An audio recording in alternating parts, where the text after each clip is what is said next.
కార్తీక దీపం 2లో ఈరోజు ప్రసారమైన భాగం అత్యంత నాటకీయ పరిణామాలతో ప్రేక్షకుల గుండెల్ని పిండేసింది. రాబోయే రోజుల్లో పెద్ద తుఫానే రాబోతోందని, నిజాలన్నీ ఒక్కొక్కటిగా బయటపడతాయని నేటి ముగింపు హింట్ ఇచ్చింది. ముఖ్యంగా ఎపిసోడ్ చివర్లో కార్తీక్ గట్టిగా హెచ్చరిస్తూ మాట్లాడిన మాటలు జ్యోత్స్నకు ఊపిరి సలపకుండా చేశాయి. ఇప్పటికైనా నీ ప్రవర్తన మార్చుకోకపోతే, ఆనాడు నీ నానమ్మ దీపను ఏ రోడ్డు మీదనైతే ఒంటరిగా విడిచిపెట్టిందో, సరిగ్గా నిన్ను కూడా అదే ప్రదేశంలో వదిలేస్తా అని కార్తీక్ అనడంతో జ్యోత్స్న ఒక్కసారిగా షాక్కు గురైంది. సుమిత్ర, బాలరాజుల పాత నల్లని నిజాలన్నీ కార్తీక్ చేతికి ఎలా చిక్కాయో తెలియక ఆమె తీవ్ర ఆందోళనలో మునిగిపోయింది. రేపటి కథనం కూడా ఇదే ఉత్కంఠతో కొనసాగనుంది.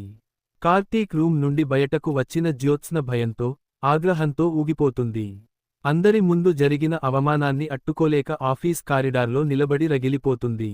దానికి తోడు, దీప కూతురైన శౌర్యకు రోజూ సాయంత్రం ట్యూషన్ చెప్పాలంటూ కార్తీక్ ఆర్డర్ వేయడం జ్యోత్స్న అహాన్ని దారుణంగా దెబ్బతీసింది. శౌర్య తనేదో జోమేస్ అంటూ వెక్కిరించిన విషయాలు గుర్తొచ్చి ఆమె రక్తం మరిగిపోతుంది.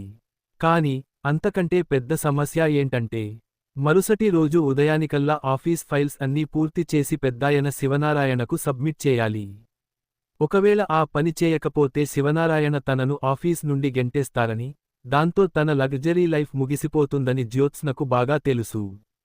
ఆ ఫైల్స్ ముందు పెట్టుకుని తలపట్టుకుని కూర్చున్న సమయంలోనే, జ్యోత్స్న మొబైల్కు ఒక నంబర్ నుండి కాల్ వస్తుంది.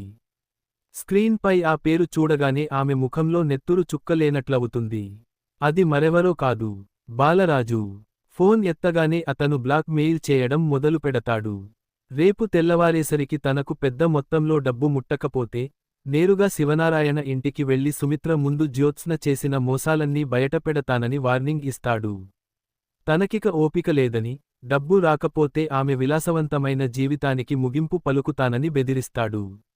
ఆ మాటలకు వణికిపోయిన జ్యోత్స్న, రేపు పొద్దుటికల్లా అమౌంట్ అడ్జస్ట్ చేస్తానని, అంతవరకు ఆగమని ఫోన్లోనే అరుస్తుంది. ఈ తిప్పలన్నింటికీ దీపనే కారణమేమోనని, ఒకవేళ అదే నిజమైతే ఆమెను వదిలిపెట్టకూడదని మనసులో అనుకుంటుంది. మరుసటి రోజు ఉదయం కథలో దక్షిణామూర్తికి సంబంధించిన మరో సంచలన ట్విస్ట్ ఊపిరి పోసుకుంటుంది. శివనారాయణను దెబ్బతీసి, ఆయన హోటల్ బిజినెస్ను నాశనం చేయాలనే పగతో ఉన్న దక్షిణామూర్తి, ఈ ఆఫీస్ నుండి విషయాలు చేరవేసే ఒక ఇన్ఫార్మర్ కోసం చూస్తుంటాడు. కార్తీక్, దీపలకు అత్యంత నమ్మకస్తుడైన సూరజ్ దగ్గర ఆఫీస్ గుట్టుమట్లు అన్నీ ఉంటాయని దక్షిణామూర్తి తెలుసుకుంటాడు. ఉదయాన్నే సూరజ్ ఆఫీస్ బయట ఉన్నప్పుడు, దక్షిణామూర్తి తన కార్ ఆపి అతని దగ్గరకు వెళ్తాడు. సూరజ్ ముందు ఒక బ్లాంక్ చెక్ పెట్టి, శివనారాయణ కొత్త హోటల్ ప్రాజెక్ట్ తాలూకు టెండర్ పేపర్లు, డిజైన్లు తనకు ఇస్తే జీవిత కాలానికి సరిపోయే డబ్బుతో పాటు తన కొత్త హోటల్స్ గ్రూప్లో పెద్ద పోస్ట్ ఇస్తానని ఎరవేస్తాడు. కాని, సూరజ్ ఎంత నిజాయితీపరుడో దక్షిణామూర్తికి తెలియదు. కార్తీక్ను అన్నగా, దీపను వదినగా భావించే నమ్మకమైన వ్యక్తి సూరజ్. ఆ చెక్ చూసి నవ్విన సూరజ్, నిన్న శివనారాయణ దక్షిణామూర్తిని ఎంత ఘోరంగా తిట్టాడో, అదే రేంజ్లో అతనిపై విరుచుకుపడతాడు. నీలాంటి వాళ్లు మా అన్నయ్య, వదినల వెంట్రుక కూడా తాకలేరు. ఈ విశ్వాసం డబ్బుకు అమ్ముడుపోదు అని చెబుతూ ఆ బ్లాంక్ చెక్ను ముక్కలు ముక్కలుగా చింపి దక్షిణామూర్తి మొహం మీద కొడతాడు. అవమానంతో దక్షిణామూర్తి అక్కడి నుండి వెళ్ళిపోతాడు. అయితే, ఈ సీన్ మొత్తాన్ని దూరంగా నిలబడి ఒకరు గమనిస్తూ ఉంటారు. బాలరాజుకు ఇవ్వాల్సిన డబ్బు కోసం ఆఫీస్కు త్వరగా వచ్చిన జ్యోత్స్ననే అది. సూరజ్, దక్షిణామూర్తి మాట్లాడుకోవడం చూసి ఆమె వెంటనే తన ఫోన్లో కొన్ని పిక్స్ క్లిక్ చేస్తుంది. సూరజ్ పై పగ తీర్చుకోవడానికి, అతన్ని కంపెనీ నుండి బయటకు పంపడానికి ఇదో సూపర్ ఛాన్స్ అని భావిస్తుంది. అతను శత్రువుతో చేతులు కలిపాడని ప్రూవ్ చేస్తే శివనారాయణ నమ్మకం పోతుందని, తద్వారా దీపకు ఉన్న ఒక పెద్ద సపోర్ట్ తప్పుతుందని స్కెచ్ వేస్తుంది. కొద్దిసేపటికే సీన్ బోర్డ్ రూమ్కి మారుతుంది. శివనారాయణ, కార్తీక్, దీప ఒక ఇంపార్టెంట్ ప్రాజెక్ట్ గురించి మాట్లాడుతుండగా జ్యోత్స్న చాలా బిల్డప్తో లోపలికి వస్తుంది. కార్తీక్ ఆమెను చూసి, నిన్న ఇచ్చిన వర్క్ ఏమైంది? పూర్తి చేశావా?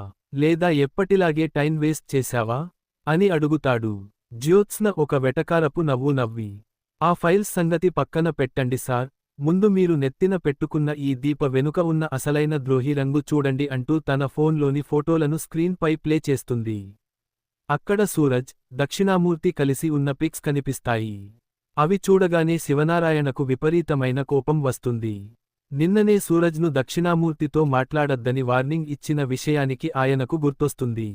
వెంటనే బెల్ నొక్కి సూరజ్ను లోపలికి పిలిపించి, నువ్వు మా వీపులో పొడిచావు, నా శత్రువుతో కలిసి మాపైనే కుట్రలు పన్నుతున్నావా అని గర్జిస్తారు. జ్యోత్స్న మధ్యలో అందుకొని, పెద్ద సార్, వీడు కావాలనే దీప, కార్తీక్లను అన్నయ్య, వదిన అంటూ మన ఇంట్లోకి చేరి ఆఫీస్ సీక్రెట్స్ అన్నీ లీక్ చేస్తున్నాడు అని రెచ్చగొడుతుంది. దీప ఆ మాటలకు షాక్ అయినా ఆమెకు సూరజ్ పై పూర్తి నమ్మకం ఉంటుంది. సూరజ్ అలాంటివాడు కాదని శివనారాయణకు సర్ది చెప్పే ప్రయత్నం చేస్తుంది. కార్తీక్ కూడా ఆధారాలు లేకుండా నిందించడం కరెక్ట్ కాదంటాడు. కార్తీక్ అలా సపోర్ట్ చేయడంతో శివనారాయణ మరింత ఫైర్ అవుతారు. కానీ సూరజ్ మాత్రం ఏమాత్రం కంగారు పడకుండా నవ్వుతాడు. ఆ నవ్వు చూసి జ్యోత్స్నకు డౌట్ వస్తుంది.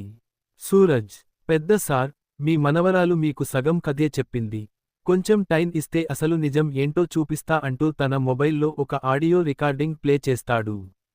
ఆ ఆడియోలో దక్షిణామూర్తి సూరజ్కు లంచం ఆఫర్ చేయడం, దానికి సూరజ్ ఒప్పుకోకుండా ఆ లంచాన్ని తిరస్కరించి శివనారాయణ జోలికి వస్తే పళ్ళు రాలతాయని హెచ్చరించడం క్లియర్గా వినిపిస్తుంది. సూరజ్ యొక్క నిజాయితీ, విశ్వాసం ఆ రికార్డింగ్తో ప్రూవ్ అవుతాయి. రూమ్ అంతా సైలెన్స్ ఆవరిస్తుంది. శివనారాయణ కోపం కాస్తా పశ్చాత్తాపంగా మారిపోతుంది. ఆయన సూరజ్ దగ్గరకు వెళ్లి భుజం తట్టి, నన్ను క్షమించు సూరజ్, నిన్ను తప్పుగా అనుకున్నాను, నీలాంటి నమ్మకస్తులు ఈ రోజుల్లో దొరకడం కష్టం అని అభినందిస్తారు. ఆ వెంటనే శివనారాయణ కోపంతో జ్యోత్స్న వైపు తిరిగి, నీకు సిగ్గుండాలి జ్యోత్స్న, నువ్వు ఏ పని చేయవు, పైగా సంస్థ కోసం కష్టపడేవారిపై ఇలాంటి తప్పుడు నిందలు వేస్తావా? నిన్న అడిక్షన్స్ ఫైల్స్ కూడా కంప్లీట్ చేయకుండా ఈ నీచమైన పనులకు టైం వేస్ట్ చేస్తున్నావు అని అందరి ముందు లెఫ్ట్ అండ్ రైట్ ఇస్తారు. కార్తీక్ కూడా ఇదే టైంలో, నిన్ననే చెప్పాను జ్యోత్స్న, పక్క వారి కోసం గోతులు తవ్వితే అందులో మనమే పడతాం అని, ఇప్పుడు చూడు అని సెటైర్ వేస్తాడు. జ్యోత్స్న ముఖం అపరాధ భావంతో, అవమానంతో మాడిపోతుంది. కాని అసలైన మైండ్ బ్లాకింగ్ ట్విస్ట్ ఇంకా మిగిలే ఉంది. జ్యోత్స్న ఈ ఇన్సల్ట్ నుండి కోలుకోకముందే ఆఫీస్ డోర్స్ గట్టిగా తెరుచుకుంటాయి. అందరూ షాక్ అవుతూ చూడగా, అక్కడ సుమిత్ర, ఆమె వెనుక బాలరాజు నిలబడి ఉంటారు. బాలరాజును చూడగానే జ్యోత్స్న గుండె ఆగినంత పనవుతుంది. తను మనీ అరేంజ్ చేయనందుకే బాలరాజు సుమిత్రను తీసుకుని డైరెక్ట్గా ఆఫీస్కు వచ్చేసి తన సీక్రెట్స్ అన్నీ చెప్పేస్తున్నాడని భయంతో వణికిపోతుంది. కాని ఇక్కడ సీన్ పూర్తిగా రివర్స్ అవుతుంది. బాలరాజు లోపలికి వస్తాడు కాని జ్యోత్స్న వైపు కన్నెత్తి కూడా చూడడు. అతను నేరుగా శివనారాయణ, సుమిత్రల ముందు నిలబడతాడు. బాలరాజు ముఖంలో ఒక వింతైన పట్టుదల కనిపిస్తుంది.